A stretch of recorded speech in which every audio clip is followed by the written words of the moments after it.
Bonjour à tous, Éric de Souza du Champagne des Domaines de Souza. Nous sommes basés à Avise, dans la Côte des Blancs, une maison familiale où l'on travaille sur 14 hectares de vignes, basée sur 12 communes, mais essentiellement toutes les communes de la Côte des Blancs, Cramant, Avise, Auger, Ménis-sur-Auger.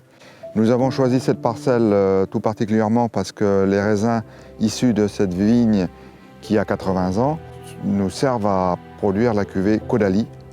Et Caudalie, c'est notre cuvée spéciale de la maison. Là, nous avons peut-être 60 ou 80 cm de terre et après, nous avons 300-400 mètres de craie.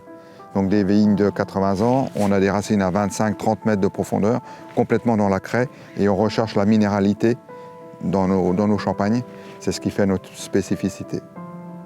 Donc le terroir est très important, ce sont des vignes labourées au cheval. Nous allons l'année prochaine fêter nos 20 ans de biodynamie. Donc ça fait 20 ans qu'il n'y a pas eu de pesticides et de désherbants.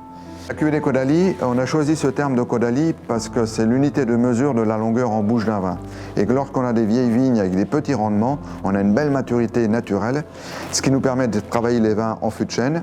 On fait des bâtonnages, c'est-à-dire qu'à la fin de la fermentation alcoolique, lorsque les levures sont mortes et tombent au fond du tonneau, avec un bâton, on remet les lits en suspension pour donner du gras, donner de l'ampleur, et ça donne des Caudalie au vin. L'idée, c'est que le vin s'ouvre à travers le bois. Les arômes, les tanins apportent des arômes de vanille, de noisette. Donc cette cuvée des Caudalie, on la met en bouteille au printemps qui suit et l'idée, c'est de le garder 5 à 6 ans à la cave pour laisser les arômes se faire. Et pendant cette durée de 5 à 6 ans, on va réaliser minimum une fois un poignettage, c'est-à-dire que comme le bâtonnage à l'intérieur du fût, une fois que la fermentation en bouteille est terminée, les levures tombent au fond de la bouteille, ce qui nous fera un dépôt, et on va prendre les bouteilles et on va les secouer. On remet le dépôt en suspension, la même idée, le même état d'esprit de donner du gras au vin. On a commencé la réserve perpétuelle en 1995.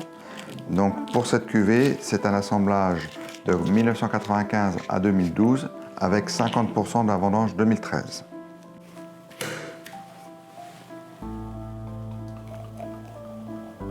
Des arômes de fruits jaunes, ananas, mangue, miel, pain d'épices, et nos vins ont besoin de s'ouvrir avec de l'oxygène. Le fait que le vin soit vinifié 100% fût de chêne, c'est une cuvée que l'on peut passer en carafe. Ça permet au vin de s'ouvrir, de s'oxygéner, de se réchauffer et tous les arômes vont exploser. C'est un très bon accord avec des crustacés, des poissons en sauce, mais surtout aussi avec des fromages. J'adore cette cuvée-là avec des vieux comtés de 36 mois, par exemple.